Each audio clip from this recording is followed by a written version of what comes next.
Okay mga ka-airsoft, again, nandito na naman po tayo sa isang review and unbox for the day, no? Bali itong review and unbox natin mga ka-airsoft request ng ating ka-airsoft. Okay, pero bago mangyari ang bagay na yan, no? Hayaan nyo muna ako pasalamatan, no? Successful po ang journey natin kahapon sa lugar ng South. Grabe, busog na busog habang biyahe, no? Shoutout ko lang muna, no, yung mga ka-airsoft natin. Okay, ito, si Sir John Jason Papagayo of Los Baños, Laguna. Bossing, thank you Thank you sa sa panahon, thank you sa pagtitiwala mo sa amin. Okay. Then another po, William Ravino ito nakakatuwa to, no. Ito yung Safira, no. Safira Computer Store and CCTV. Bali dati nasa Carmona, Cavite to. It just happened na lumipat na sila sa Binyan, Laguna, no. Shoutout po kay Madam, okay, at saka kay Sir William Ravino. Maraming salamat sa inyo, no. Then tapos dire-diretso rin tayo, no. Sir Lucky Umbalin, grabe to, big time client from Antipolo, Santa Cruz.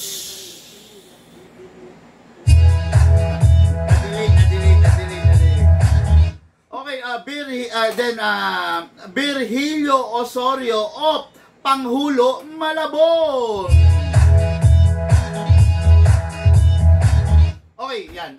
Yan yung mga ka-airsoft natin. Then, bigyan ko rin ng pasasalamat yung mga very generous natin na ka-airsoft, no. Grabe, tulad nga ng sabi ko sa inyo, grabe kahapon, mga ka-airsoft, busog na busog po, no. Hindi ko expect to, no. Hindi ko expect, okay, bali, isa-isahin natin sila, no. Okay, shout out ko si Madam Safira of yun nga yung sabi niya, no. Kasi kahapon mga ka-airsoft, ayan, tignan nyo. Binigyan nila kami ng ano ba to? Waffle and calamansi juice, no. Ayan mga ka-airsoft, napakasarap, grabe yan. Napakatindi ng ating ka-airsoft, no. Binigyan nila kami ng ganyan. Kumaga nakakataba ng puso. Somebody once told me the world is gonna roll me. Okay, then shout out ko na rin, no, si Sir John Marvin Leching. Hindi ko alam kung ano to, no, kung related sa Leching Tea House, no. Binigyan niya kami ng 2 twister prize kasi nakita niya 2 kami ni Ma'am Sally.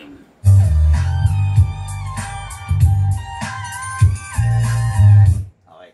Then next natin, no, shout out natin si Sir Virgilio Osorio. Ito nga yung client natin kahapon. Binigyan niya si Ma'am Sally ng mixed nuts.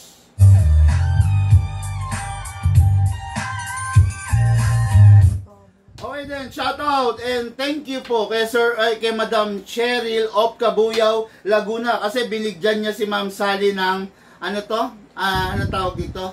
Espasol. Grabe, sarap.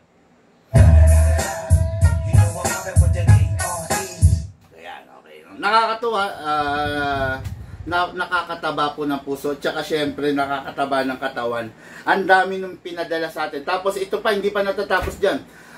Shoutout po and good afternoon kay Sir shoutout and good afternoon Martin Cuevas. Grabe, para sa napakasarap na Kenny Rogers muffin.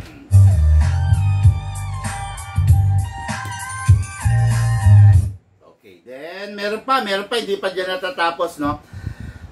Panghuli, gabi na, okay, gabi na. Binigyan kami ni Madam Maylin Castro of Bukal, Calamba, Laguna. Grabe, sarap. Somebody once told me the world is gonna roll me. Ayan. Nakita nyo naman, di ba? Grabe yung mga nagbibigay sa atin. Bakit dumarating sa puntong nagbibigay yung mga yan, no? Bilangin natin, 1, 2, 3, 4, 5. Biruin mo, 6. Kahapon, meron kaming 6 na client. Lahat sila halos nagbigay ng pabaon. Bakit dumarating sa punto mga ka-airsoft na nagbibigay ng pabaon, ng something? Siguro dahil na-feel nila yung ini-establish na connections ng big man sa sarili nila, di ba? Kasi dito nga sa big man, sinasabi ko sa inyo, ginagawa natin to sa hindi conventional or traditional way ng bentahan, di ba? Dito sa big man is inaayos natin, ginagawa natin ito ng maayos. Nagbi-build tayo ng connections doon sa ating ka-airsoft, 'di ba? From there, nagbi-build tayo ng connection sa ating ka-airsoft. Dumarating sa puntong napapalagay yung loob nila sa atin. Dumarating sa puntong nagtitiwala na sila sa atin. Dumarating sa punto na inire-refer nila tayo doon sa mga kamag-anak nila, doon sa mga kaibigan nila. At dumarating sa punto na umuulit sila, no? Alam niyo mga ka-airsoft, sa totoo lang, dito lang halos nagaganap yan. Yung isang tao kumuha ng unang beses, pangalawa, pangatlo, pang-apat, kumuha ng maraming unit dito, nagaganap sa atin yan sa Big Man Hobby Shop. Kasi bakit? Kasi number one, ang pinaka-mission natin is pasayahin, na masatisfy yung ka-airsoft dun sa gusto niyang unit. Okay? Kaya ngayon, kita nyo, kakatapos lang natin ng South. Lucas, pakiayos to. Meron na naman tayong booking. Dire-diretso, no? Shoutout po kay Sir... Saan na to? Jonard Morales, no? Of San Fernando, Pampanga. Norte naman po ito, mga ka-airsoft, no? Santa Lucia, San Fernando, Pampanga. So, okay din, shout out and good afternoon kay Sir Romel Season of Barangay Sindalan, San Fernando, Pampanga. No, dalawang San Fernando, Pampanga booking, no? Then meron na naman tayong booking ng Quezon City, Ryan Cuaresta of San Francisco del Monte, Quezon City. Okay, so ayan, dire-diretso, ang dami nating booking, ang dami nating ka-airsoft. Meron tayong COD, meron tayong walk-in, meron tayong shipping, no? Yung shipping natin, pag mga unit na papunta sa iba't ibang probinsya dito sa ating Pilipinas, no? Okay? Kaya, salamat sa inyong tiwala, salamat sa inyong, kumpiyansa sa amin, no? Good day, good sir. Have a safe and positive day always. Shout out. Shout out to kabayan dito sa South. Happy bonding sa bagong hobby. Okay, no? Hello, Sir Alan Villaris na laging nakasubaybay sa atin. Okay, ngayon. Ito na. Wait a minute. Unit ng ating ka-airsoft. Nasa na to ang info nito. Okay, from going Mandaue City, Cebu, no? Itong unit niya is nakikita niyo The Godfather. Okay? Bibigyan ko kayo ng insights, bibigyan ko kayo ng konting idea kung ano nga ba ang meron, what is good and special about this unit. Okay? Yung unit ng ating ka-airsoft is The Godfather na hindi upgraded. Okay, no? Nag-request siya sa atin ng Godfather na hindi upgraded. So, in spite of pag-convince natin sa kanya na kunin na niya yung upgraded, mas pinili niya yung hindi upgraded, no? Sasabihin ko sa inyo kung ano yung downside nitong unit na to, okay? Downside ng unit na to, number one, makikita nyo mga ka-airsoft, kumakalog, oh. Yan. I hope na naririnig ninyo, kumakalog, ang lakas ng kalog niya. Bakit kumakalog? Kasi hindi siya naka-fix outer barrel. Hindi rin siya naka-hammer protection pad, hindi rin siya naka-hop-up rubber, hindi rin siya naka-anti-freeze nozzle, hindi rin siya naka-fine tuning, at hindi rin siya naka-trigger job. Okay? Ay, sorry. Naka-fine tuning at naka-trigger job naman pala. Pero hindi lang nga naka-fix outer barrel. Okay, no? Yung fix outer barrel ang isa sa pinakamahalagang components ng barrel. Di ba? Yung fixed outer barrel ang isa sa pinakamahalagang upgrade na pwede nating ibigay sa barrel para hindi kumakalog. Alam nyo ba yung kalog na yan? Eventually lalakas yan. Titindi yan. Grabe, oh. Oh, ayan, oh. Kumakalog siya, oh. Ayan, oh. Kung yan ang gusto mo unit, bossing, wala akong magagawa. Okay? Pero ito kasi yung upgraded version. Diba? Ayan, oh. Makikita nyo. Ayan, upgraded version na yan, no? Hindi siya kumakalog, nakalak, ayan, no? Oh, di ba? Nakalak siya. Ito, ha? Hindi to upgraded, ha? Hindi upgraded, oh. Oh, ito upgraded. Oh, wala. Upgraded. Upgraded. Hindi upgraded. Ayan, oh. Oh, di ba? Nasa sayo po yung bossing, no? Kasi nakikita nyo naman, daily, ipinapakita ko yung ina-upgrade natin, ipinapakita ko yung unit na upgraded. Tapos all of a sudden, pipili ka hindi upgraded. Wala po akong magagawa doon, no? Kumbaga, kung talagang yun ang choice mo, sige, bibigay natin. Pero, don't expect too much. Learn how to manage your expectations regarding sa unit na regarding doon sa paggamit ng unit na hindi upgraded. Okay, so Lucas, tabi mo na to, baka maihalo to, no? Okay, so ngayon, dire-diretso na tayo.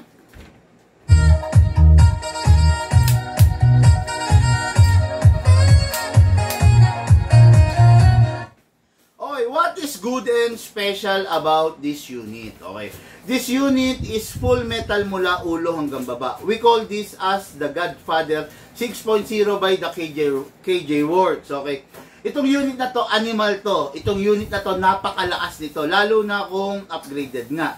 Pero dahil since hindi siya upgraded, hindi natin pwedeng ibuhos masyado yung lakas sa kanya. Okay? Kaya kung mapapansin nyo, naka-fine tuning to, naka-trigger dyan, pero hindi naka-high FPS tong unit na to. No? Yung naka-high FPS na KJ Works na Godfather is nasa 470 FPS. But this one is nasa 400 lang to. Okay? Hindi natin to pwedeng i-470. It is because hindi siya naka-fix outer barrel. Soon, kung sakaling i-high FPS natin to, yung barrel niya is mababasag, masisira. So, ibig sabihin, ganito. Pag nag-upgrade ka, make sure na walang masisira dun sa unit na in-upgrade mo. Pag hindi mo na-consider checking yung mga other parts and components, ang mangyayari, yung in-upgrade mo na pinalakas mo, magiging mapanira siya doon sa other internal parts, no? Kaya ito, hindi to naka-high FPS. I think ang FPS nito, kung di ako nagkakamali, 390 to 400 lang. Okay? Pero yung upgraded version nito is 470 FPS. Okay. Ngayon, itong unit na to, makikita nyo naman, is out of the box, upgraded na rin dahil naka optic sight na, optic front, optic rear. O, yan. Kumbaga, yan ang mga upgrade niya, no? Then, naka-magwell na rin siya. Okay? Kung makikita nyo, meron na ring mahabang rail dito. Para saan to? Lalagyan ng mga upgrades like flashlight, laser, scope mount, whatever you wish to add as an accessory sa unit ninyo, no? Solid to, mula ulo hanggang baba, full metal, powered by a high kappa magazine which has a maximum rounds of 27, di ba? Pero lagi kong sinasabi, huwag ninyong pupunuin yung 27, mga ka-airsoft, okay? Ngayon, kunin natin silicone oil, then shake, syempre, then press the valve, then spray. Okay, after that, inlet valve. Okay. Ngayon, kasa natin yung unit. I-lock natin manually, then spray tayo rito sa slide stopper, then spray tayo sa nozzle. Okay, para dun sa mga ka-airsoft na naghahanap ng halimaw na unit, ng malakas na unit, ng unit na talagang bumubutas, unit na talagang dumidiin, huwag na kayo magpatumpik-tumpik pa. The Godfather 6.0, message nyo kami. No, bigay namin yung details sa inyo.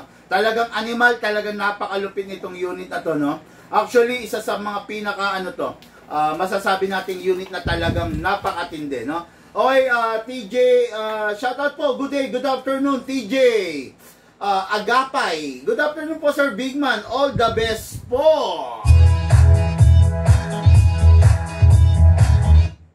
Okay, tapos, Eli Concepcion. Good PM po. Hello, Sir Eli. Shoutout. Oh, isang madarang nainit sa inyo mga ka-airsoft, no? Okay, grabe. Sana tuloy-tuloy signal, medyo lag. Ay, lag ba? Tingnan nga natin, bakit lag daw, look? Saan ba ha? Hindi, dito, baka sabi na Sorry. Hindi ko naayos yung internet, no? Pero ito, try ko, i-connect ko siya sa mas matinding connection. Buti sinabi ni Alan Villaris na na medyo lag, no? Pero ayan. Tingnan natin kung lag pa rin yan, ha? Pasensya na, hindi ko nakalimutan kong i-set yung connections natin. Pero, ayan, I just hope na maliwanag na. Okay, video check, sound check, patingin po kung malinaw na po para diretso na po tayo, no? Pagpasensya nyo na ako, hindi ko na i-check. sorry. Ayan. Maliwanag na ba, mga ka-airsoft? Ayan. Okay, shoutout sa lahat.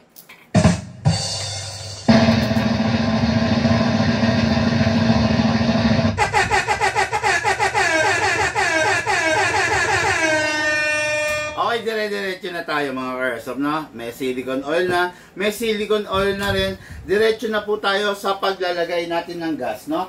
Itong unit na to is capable of 12 kg and 14 kg but not capable of CO2. This is a 2025 version of the Godfather. Yung mga lower version nito like 2020, 2022, wag po kayong gagamit ng 12 kg, okay? Pero yung nilabas na 2025 version nito, 2024, late 2024 for 2025 na yun. Napakatibay na po, kaya pwede po ng 14 kg. Again, uulitin ko, kung yung unit ninyo, nabili ninyo 2020, 2021, 2022, 2023, wag nyo pong gagamitan ng number 14. Pero kung unit ninyo, nabili nyo ng December 2024, up to the present, pwede po siya sa 14 kg. Bakit? May iniba si KJ Works doon sa loob nito. Mas pinatibay, mas pinalakas dahil nga para makasabay sa market, gumamit sila ng 14 kg, may pinalakas sila sa loob. No, kaya yung mga unit na ina-out natin ngayon, talagang ina-high FPS natin kasi kakayanin ng unit. Pero wag niyo po siyang gagamitan ng CO2. Ganito yung CO2, no? Kasi hindi po niya kakayanin. Okay? So, ayan. Matuto lang pong makinig, matuto lang pong sumunod sa mga sinasabi ni Big Man. Hindi po kayo mapapahamak, promise po yan, no? Pero kung hindi po kayo susunod, nako po, talagang sasakit ang ulo ninyo. Okay, lagay po tayo ng gas. Upside down, then press down.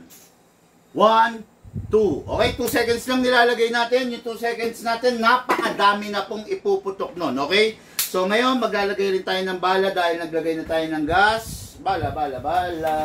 Reloader. Okay, this is the speed loader. Hatakin po ito pababa. Put your right hand here, then pump lang po tayo.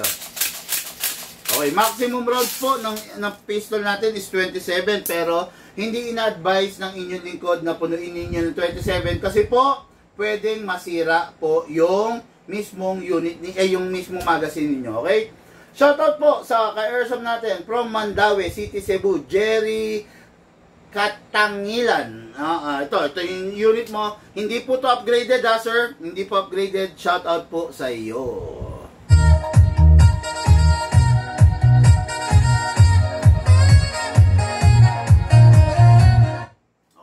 So, meron na pong gas, meron ng bibis, magpa-firing na po tayo. Okay, pasok natin sa unit. Kasa, bago tayo mag-fire, hindi po.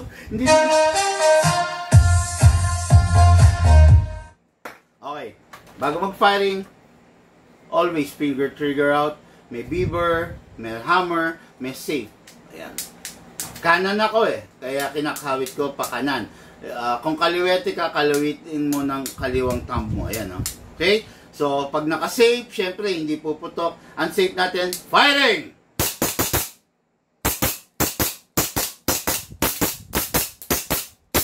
Open slide kasi po, wala na po siyang bala. Next thing to do po, release the magazine. Syempre, release the slide. Release the slide. Then, rest the hammer by pressing the trigger. Okay, so itong unit na to mga ka-airsoft is going Mandaue City. Alam ko Mandaue City, Cebu, part ng Cebu no. So ito para sa ating ka-airsoft. Again, uulitin ko bossing, hindi po to high FPS, no. Ang FPS dito is around 390 to 400 only. It is because hindi po siya naka-fix barrel.